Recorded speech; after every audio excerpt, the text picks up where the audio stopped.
the EFF, we commend our courageous soldiers who fought bravely and placed their lives on the line in order that they must ensure there is peace and stability in the DRC.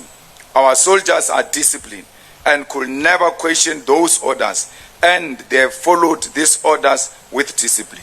There can be no doubt that those soldiers who have passed on sacrificed their lives and deserve to be recognized and honored. However, at the heart of the conflict in the Congo is not a desire for peace, but the greed of the West for the minerals wealth of Congo. The DRC is a home of vast reserves of minerals essential for modern technology, including cobalt and tin, titanium and gold. Around 70% of the world cobalt, crucial for electric cars, batteries, and smartphones, comes from DRC, yet Congolese people see none of these riches. Instead, multinational corporations and West nations exploit these resources while fueling conflict to maintain their access.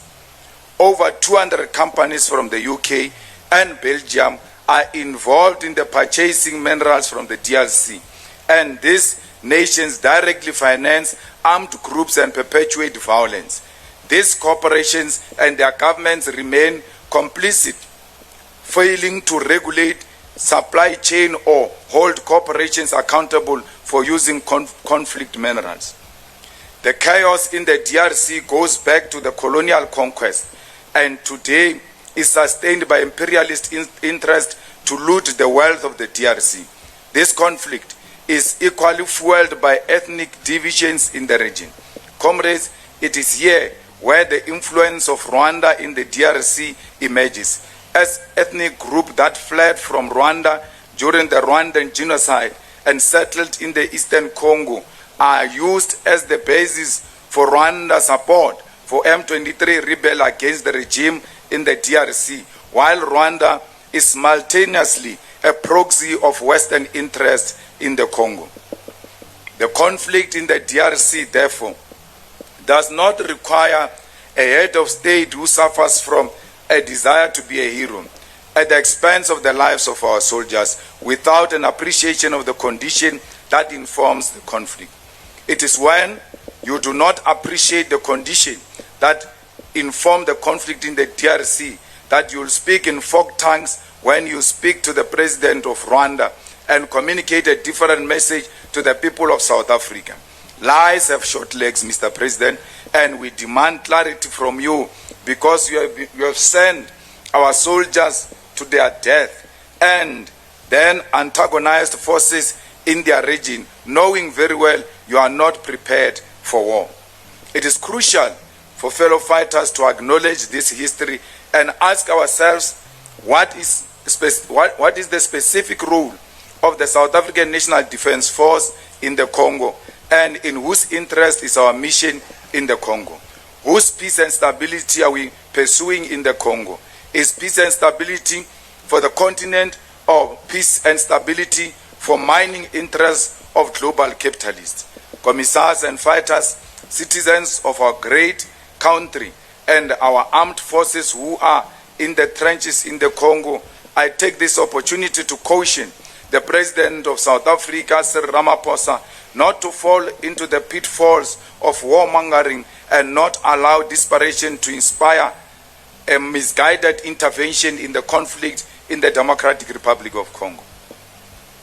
For centuries, when a nation is confronted by massive social and economic challenges such as poverty, starvation, homelessness, and unemployment, war has been a weapon of the ruling elite to mobilize patriotism.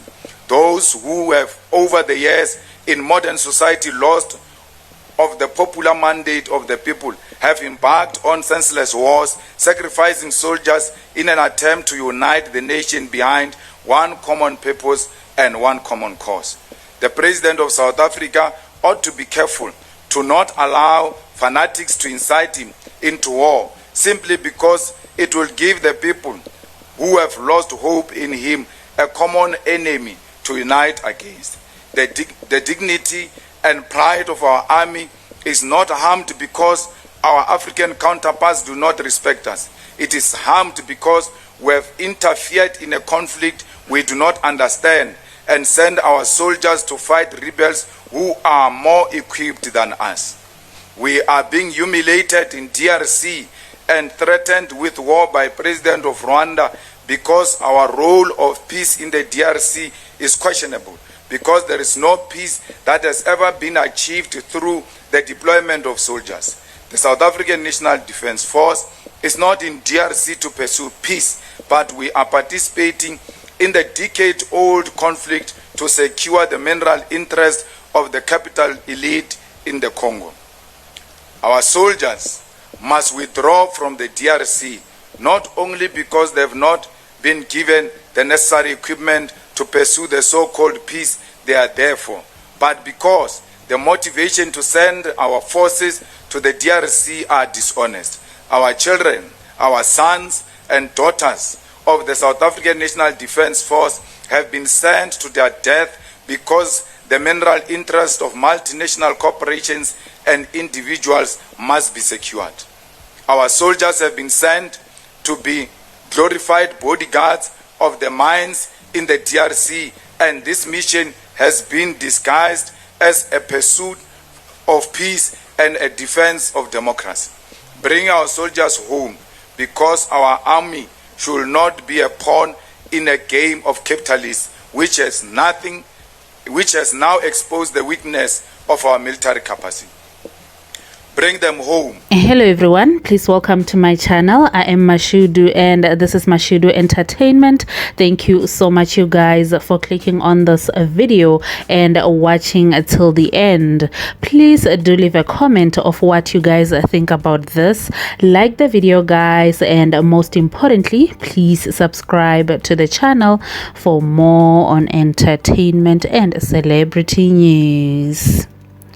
I love you guys. Bye.